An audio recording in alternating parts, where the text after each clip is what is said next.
obviously, by the time, if you're listening to this, maybe there is some clarity on the seeding stuff with the AFC. I guess we're mainly sticking to the NFC here. I'll start with games that interest me the most, from least to most, and that's the NFC South is just. I struggle watching Tampa. I know he had some moments thrown. I like Mike Evans, but overall, they have been a bore to watch. It's been miserable to watch, Tom. You have a play like I couldn't bet them, and I would imagine, Dallas versus them, assuming the Eagles don't lose, the Cowboys win, and that flips. But even if it was the Eagles, I guess unless Gardner Minshew was starting, I would imagine most people are going to bet against Tampa in that playoff game, despite them hosting the game. And I guess with Dallas, more than likely, they're going to be, the underdog in the game. But this week, I saw Kyle Trask is going to be up. I would imagine he's going to get some PT, probably hence why you like the play that you do. Well, no, yeah, I like the Bucs first half. And if you look, the Falcons are -4 for this game because the Bucs have nothing to play for. They are locked into their seed, and they in all likelihood will play the Cowboys. Cowboys are favored by like a field goal in that game. We'll see if the Bucs get some offensive line back. Like Ryan Jensen could come back. You got the health of Wirfs and Smith, their tackles. It's obviously important for Brady, especially at this point in his career. But if both teams were playing at full strength in this game, the Bucs would be 5-6 point favorite. But obviously they're not. They have nothing to play for. Your guys who are dealing with nagging injuries are not going to play, and eventually you're going to get to your backups. However, I mean, first of all, this Falcons team stinks. Desmond Ridder stinks. They barely beat at home last week all of the Cardinals backups. Hopkins didn't play. They played David Blau at quarterback. They were missing their top 3 corners, and the Falcons won on a last-second field goal by 1. But so, why I like the first half, though, you can get +2.5 on the Bucs first half now, and I expect Brady to play the entire first half. Bowles came out and said, we're going to play all our starters. Brady said he's playing, and if you look back historically, Brady always plays. Now, I don't know if this is uncertainty. A lot of Week 18, it's weird. There's some guesswork, some intuition, and definitely some game theory and, how other games impact others. But if you look back historically, Brady has always played the entire first half when he was in New England, when in the final week of the regular season, when they had everything locked up. So when they had nothing to play for, even with the injury risk, he always played the entire first half. So I expect him to do the same here. He's come out and said it. And so you're getting Brady +2.5 against the Falcons for the first half. Last week, that was the line for David Blau and the Cardinals backups. So I don't think that the market's I don't want any part of the Bucs for the game because I assume you're going to get like Kyle Trask and all their backups in the second half. But I think they want to work on some things, and the Falcons are terrible. Ridder has looked really bad. So I'll gladly take +2.5 here because my assumption is Brady's going to play for most of, if not the entire first half. And if that's the case, with their other starters, this is a really good bet. Yeah, I think Ridder stinks. But I didn't like him as a prospect coming into the draft. Okay, let's get to speaking about prospects. I was thinking, you go back-to-back years or back-to-back, quarterbacks. Sam Howell, mid-round pick. A lot of people, he's very intriguing to a lot of NFL people, and I know people that watch college football, he's talented. And obviously Drake May is going to be a top 2 or 3 pick, after the end of next year. That's a pretty good little run for North Carolina. He's getting the start. I think it was reported early that they were going to split between him and Heineke, and then they just named him the starter, which is cool. If I'm a Washington fan, this be the bright spot after the last couple of weeks of Wentz derailing your season. The Cowboys, weird spot, right? Have something to play for, but very unlikely, assuming the Giants, which we'll get into that game here in a second. I don't know. I mean, we have seen, and you've been saying this for a while, weird things happen. I'm not necessarily talking about this game, but just overall in the league, Week 18, you just always have to be prepared. We've seen crazy scenarios. Teams get into the playoffs. Teams lose divisions. I was at a game last year, Week 18, that Niner-Rams game. It was just batshit crazy. Crazy comeback. Yeah, so you never know, and I have to be inclined that Dallas is going to try, given that just the potential. Now, you never know at halftime. You see the scores, but Sam Howell getting his first start, I would probably take Dallas.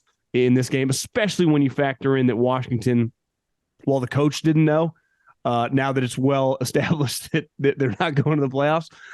So they might be going a little 1-2-3 Cancun in that locker room. Yeah, I took Washington plus 7.5, and we could talk about the Giants game a little more, but it's based on that. So a lot of times this is a correlated bet. So they both could go really well or really wrong. But the Giants have nothing to play for. They're locked in to their seed. They're more than likely going to go to the Vikings. I think they're going to sit their starters. They might play like a series or two, but they're already dealing with a ton of injuries. And they're playing a Philly team that is highly incentivized to win. Hurts is going to come back. They already beat the Giants by 30 in New York when both teams were trying. Bad matchup for that Giants run defense. So I think Philly's going to end up like Dable first came out and said, we're playing everyone. Then a day or two ago, he said, we'll see what's best for the team. But I think he's hinting that I don't see why you would play anyone here. And I bet they spent the whole week preparing. He's a smart coach, preparing for the Vikings. And why would you want to show anything to the Eagles? Because if you beat the Vikings, which they could do, you're going to play the Eagles, presumably. So I think the Eagles jump out here. The Giants, they don't have a lot of depth because of all their injuries. And then it's just a party and Philly blows it open. Because of that, Dallas then will have nothing to play for. If Philly's up big, I think Dallas, who's also dealing with a lot of injuries, their passing offense hasn't been great lately. Their secondary's dealing with some injuries. They're going to have a reshuffled offensive line and a guy starting at center for the first time in his career this week. So I think that they're eventually going to pull everyone. And, Washington's run D is still really good. And that's, if you could stop that against Dallas right now. I mean, Dallas struggled against Josh Dobbs and a Titans defense that had one starter play. They basically benched everyone and Derrick Henry, and they still couldn't pull away. They're not playing great right now. Short week on the road. I'm not trying to stick against up for a division rival. It's on a, and look, they know pretty much they're going to play the Bucs. So what do you think that they were doing this week? Not preparing for Sam Howell, who can move a little bit. And I don't think it's that big of a downgrade from Carson Wentz, who just loves turning the ball over, to Howell. And this line has gone from like 3 up to 7.5. And, so I think Washington will care here. They're playing their division rival. And I don't think Dallas spent any time preparing for this game. They're preparing for the Bucs next week. And so I think Washington keeps this within a touchdown. I think an Eagles result, I expect the Eagles to blow out. I bet the Eagles as well. That will only help here because then Dallas is going to say, hey, let's not get injured here. Let's pull everybody. Okay, yeah, let's just dive into that game. My original thought last week was the Giants are playing with house money. They're not going to go far. You might as well try to derail the Eagles season, have some momentum going into that, playing the Vikings team. And I talked to a buddy in the league. He's like, I hear what you're saying, but that's dumb because, one, they could beat the Vikings, and two, weird shit happens in the playoffs. What if your second round, you win that game and your second round opponent is, pick a team and they lose their quarterback, right? Or they have 2 major injuries. Like, things change quickly. So I understand it. And like you said, Dayball quickly pivoted once he talked the second time this week. Now, one thing I think people underestimate there's a difference between resting a guy, like he just completely doesn't dress, and then like what Tom Brady does. This isn't college football. You don't have 90 guys in pads, right? So it's really just a couple. Like if the Niners rest guys, it's Trent Williams, Nick Bosa. It's not like 17 players. So the Eagles clearly got to win this game. I mean, they got injuries galore. They're fucking leaking oil. But I do wonder, like, if you just tell me none of these guys are dressed, which is very, very possible, you're right. The Eagles should kill them. But I do wonder if they go half in, half out, and then, or maybe they give them the first half reps, like, a little Tom Brady style. Where did Dayball learn from? Belichick. Maybe they try to do something like that. I saw Saquon Barkley say, I'm ready to play. Now, he would be probably the guy even more than Daniel Jones that you can't risk him getting someone falling on him. But I just do wonder, now if they rest, how many players do the Giants really also have that, like, you got to put on ice besides Saquon? You could argue him, Kayvon, maybe an offensive lineman. But it wouldn't shock me if his game was a little weird early on.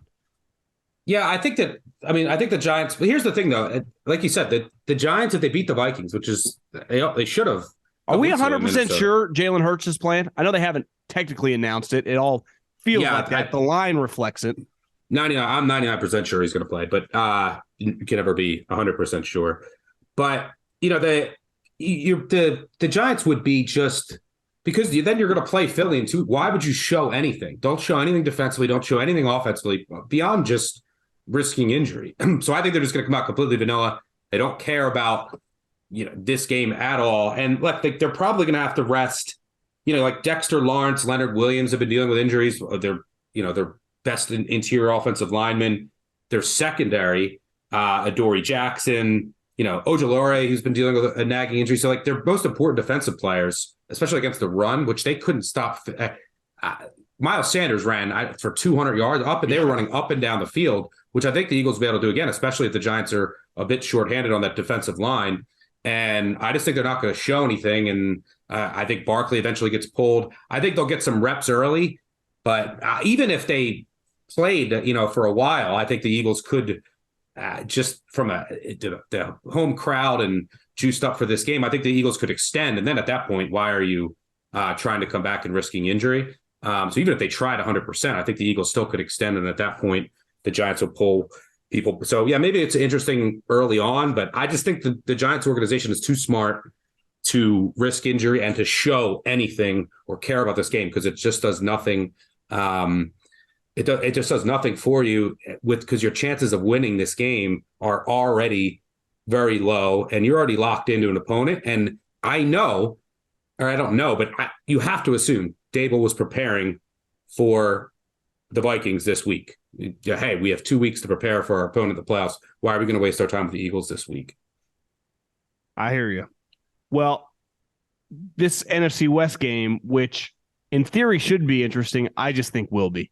Because Sean McVay, there's just a little rivalry over the years with the Rams in Seattle.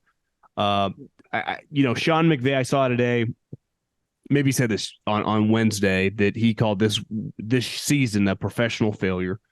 He has a lot of pride. His teams, unlike some of these gutless squads that have just quit on their coach, you watch the Rams, they try, and they are playing with fucking nobody. I mean, you could be a diehard football fan, you can watch their game, and you've never heard of some of the players. And that performance on Christmas, the effort, obviously Baker is very incentivized. Since he showed up to the Rams, but all these reps, all these plays matter to him in his future career. I kind of like the Rams in an upset. I mean, I am fully prepared for the Rams to win this game outright. Yeah, I completely agree. This is your classic Seattle needs to win. The Rams are dead. And for what it's worth, in week 18, teams that are eliminated playing a team that needs to win are 62%, sample size of 150 games since 1990. You have 3 of them this week. The Browns at the Steelers. Browns are eliminated playing the Steelers. The Jets at the Dolphins, although that one's a little weird because I don't know who's playing quarterback for either team.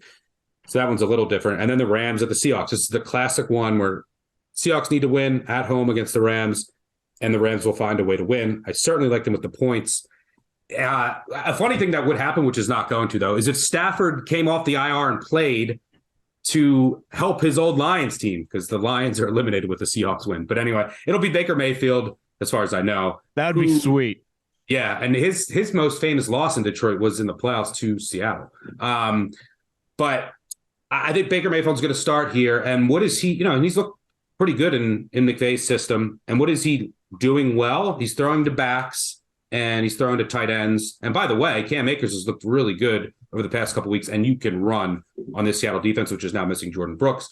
Seattle is dead last in the NFL in defending tight ends, dead last in the NFL defending backs. Their short yard passing defense is horrendous.